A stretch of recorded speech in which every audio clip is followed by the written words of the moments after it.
भगवान शिव जी और माता पार्वती जी अपने परम भक्त को देख रहे थे। उनका नाम रंका और बंका था। दोनों पति पत्नी थे। बेचारे बहुत गरीब थे, लेकिन जो भी था उसमें ही बहुत खुश थे। अपना जीवन यापन कर रहे थे और भगवान शिव और माता पार्वती जी की आराधना करते थे। एक दिन माता पार्वती जी भगवान शिव से बोली, नाथ, आप तो अंतर्यामी हैं। आप तो जानते हैं आपके ये भक्त कितने गरीब हैं। आप इनकी सहायता क्यों नहीं कर देते हैं? भगवान शिव बोले, देवी, वो शिव भक्त हैं, उन्हें किसी की सहायता नहीं चाहिए। जो उनके पास है उसी में ही खुश हैं।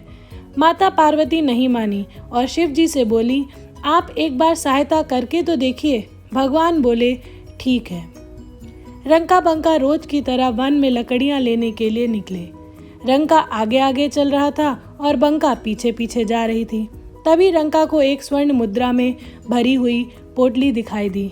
रंका सोचने लगा, ये किसी की पोटली गिर गई होगी, कहीं बंका की नजर ना पड़ जाए और लालच आ जाए। यह सोचकर वह पोटली पे मिट्टी डालने लगा। बंका बोली, स्वामी क्या हुआ? तो रंका बोला, किसी की स्वर्ण मुद्राएं गिर गई हैं। बंका बोली, स्वामी चलो चलो, आगे जल्दी चलो, कहीं माया अपना जाल ना बिछा दे। दोनों भगवान शिव का भजन करते हुए आगे चल दिए। भगवान शिव ने माता पार्वती से कहा, देखा देवी, वो शिव भक्त हैं, धन माया उनसे काफी दूर है। इधर रंका बंका जंगल में घूम रहे थे। उनको लकड़ी नहीं मिल रही थी। वो बोले, आज का दिन कैसा है? एक बार स्वर्ण के दर्शन क्या हो गए, हमें तो लकड़ियां तक नहीं मिल रही हैं।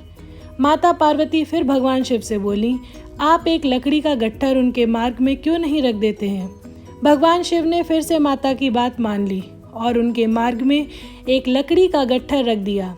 रंका ने लकड़ी का गट्ठर देखा और बंका से बोला, देखो, कोई हमारे जैसा हमारा मित्र है और वो शायद हमसे जल्दी आ गया है, इसलिए लकड़ियाँ ज़्यादा एकत्र कर ली हैं। रंका बंका फिर आगे चल देते हैं।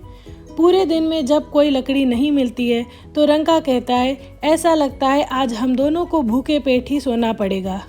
ऐसा कहते हुए अपनी झोपड़ी में आ जाते हैं। भगवान शिव माता पार्वती के कहने पर लकड़ी का गट्ठर उनके झोपड़ी के पास रख देते हैं। रंका बंका दोनों उसको देखते हैं। रंका कहता है, ये क्या है? इस लकड़ी के गट्ठर को तो मैंने जंगल में देखा था, कहीं इसमें कोई जादू टोना तो नहीं?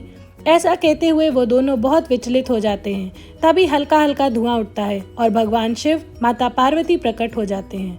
भगवान कहते हैं, रंका बंका, हमने ये लकड़ी का गट्ठर तुम्हारे लिए रखा है। हमारी वजह से तुम्हें कष्ट हुआ, हम तुमसे प्रसन्न हैं, वरदान मांगो। रंका बंका ने भगवान के चरणों में नमन किया और बोले, भगवान, जिसको आपके दर्शन हो जाएं, उसे क्या चाहिए?